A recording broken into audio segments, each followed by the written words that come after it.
Good afternoon, September the 1st, 2015. Time to wrap it up today.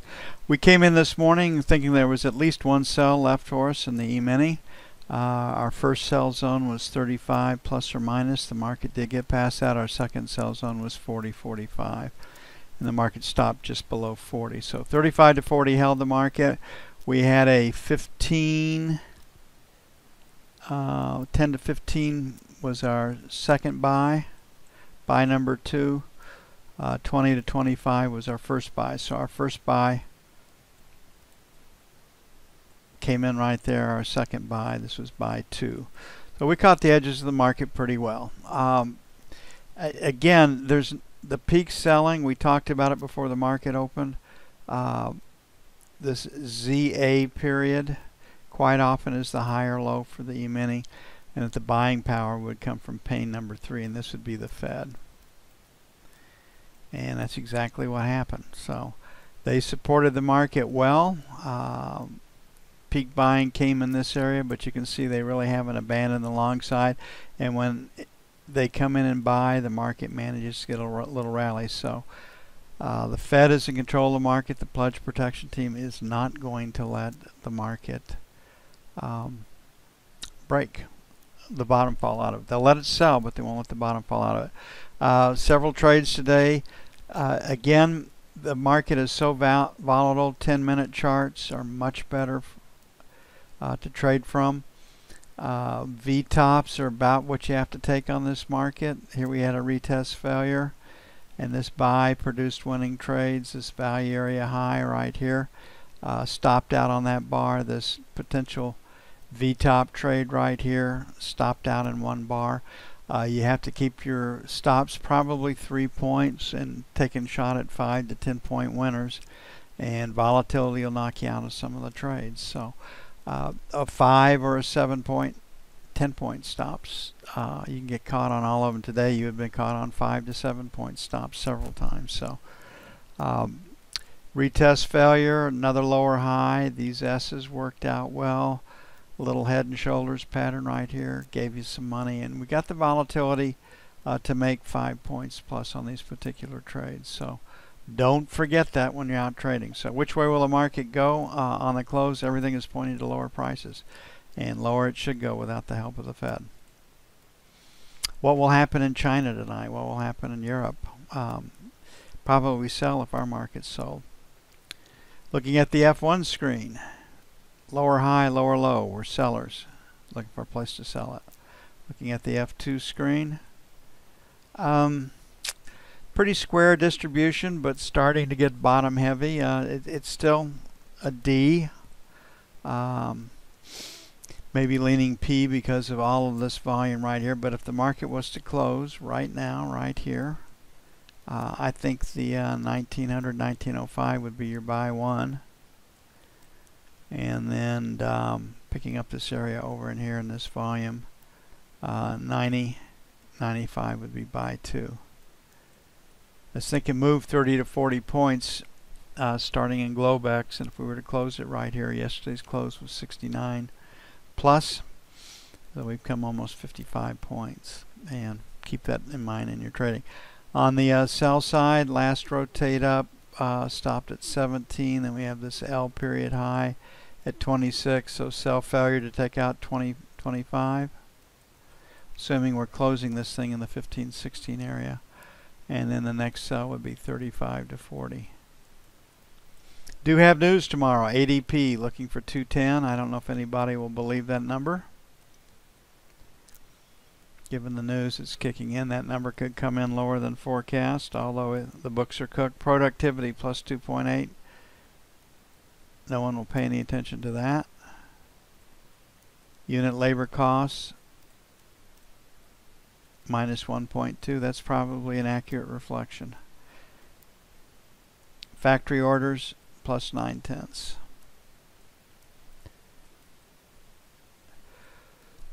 Number 1 focus.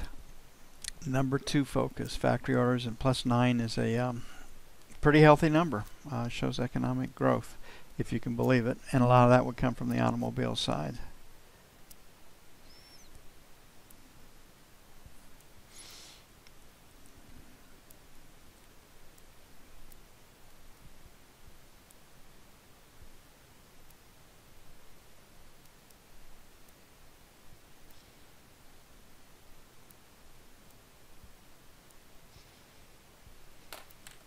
I didn't see what the automobile number. They're looking for 17.3.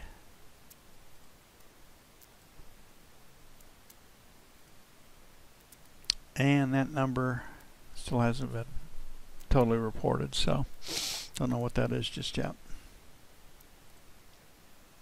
Usually it's out over noon.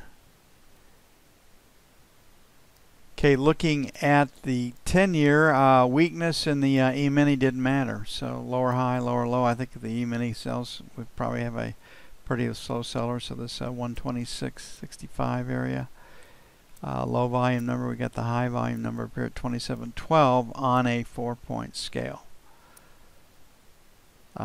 So trading range definitely a seller above 29 and perhaps a buyer below 25. We're at 27 right now, so kind of right in the middle. This one says find a place to sell it. The E-mini really sells in the overnight. I'd be reluctant to do that.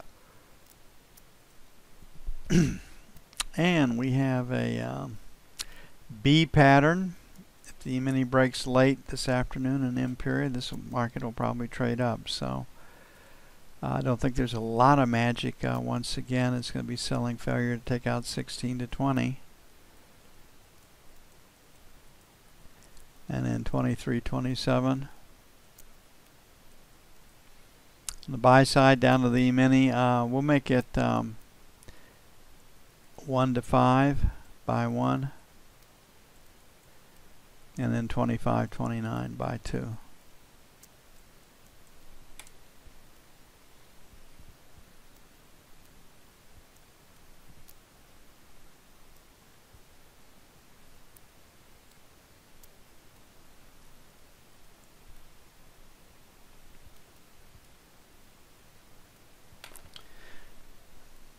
Okay, the knob spread is still pointed lower, which reinforces our sell decision. Okay, looking at the 30-year, go to the longest line of letters and left click. So we got this spill from 155 even. We got this high at 26. Looks like it's trying to trade higher, so we're going to sell failure to take out 28 to the buck. And then 11 to 15 where we were this morning. On the buy side, 9 to 13. And again, a lot is dependent upon the E-mini. If the E-mini rallies back this afternoon, we got to go to our second points on the buy side. And then 1 to 5 for buy 2. My feeling is the E-mini is going to sell.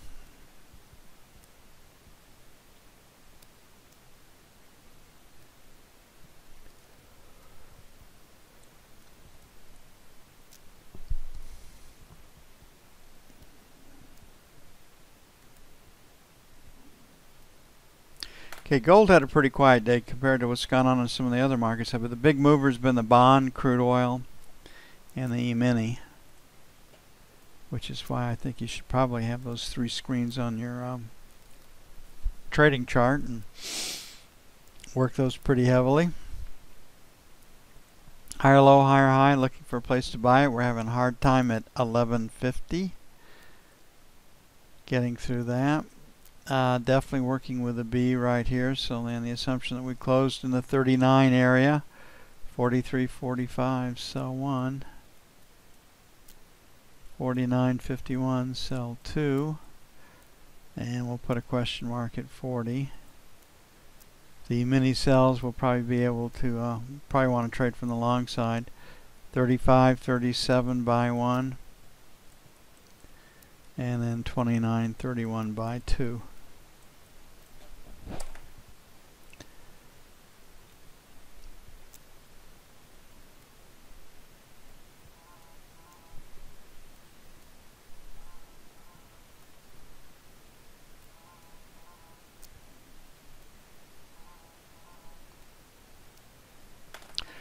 Crude oil got smacked today, so we had a pretty good support down here in this 43, 43.50 area. We're a ways away from that. We had our breakout from 45, so pretty good support against 45. Got the start of the rally up there from 44.30. We're at 45 right now, so I'm going to lean against this. 44.50, 44.30 by 1. Then 350. 75 by 2. On the sell side, 45.50 to 75, pretty aggressive. Then 46, 46 and a quarter, sell 2. So we like the short side of the market, as you can see.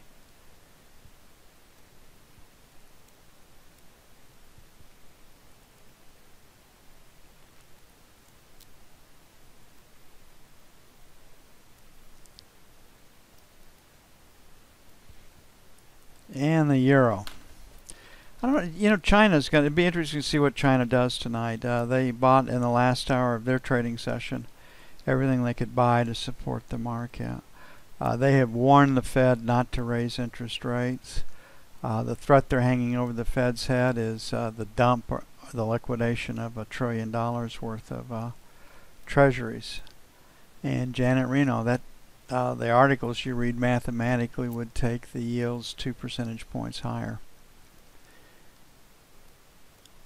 And again, probably to keep that from being a disruptive act,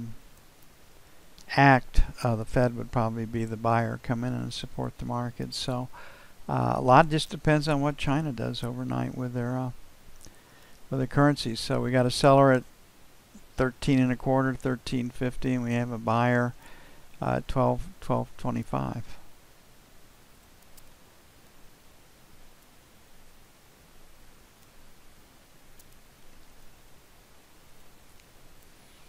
So the 13.25 area,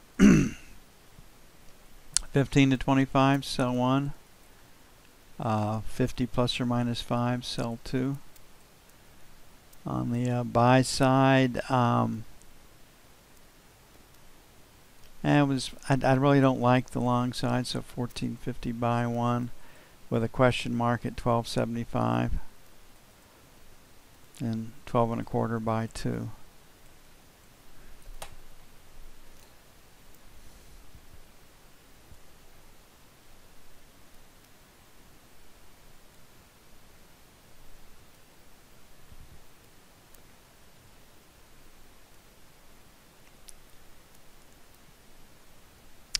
That's it for the first trading day of September. I'll see you all bright and early in the morning. It's hot here. It's going to be 92 to 95 for the rest of the week. Summer is back on. Y'all have a great evening. I'm out of here.